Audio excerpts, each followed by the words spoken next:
RTI Live News. Ask for right. RTI Live News కి స్వాగతం.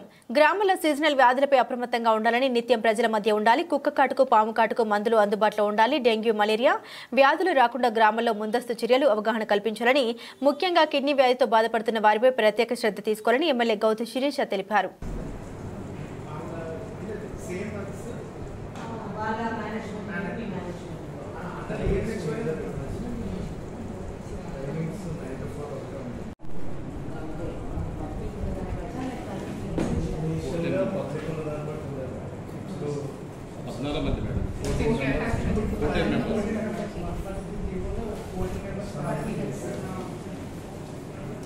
Thank you.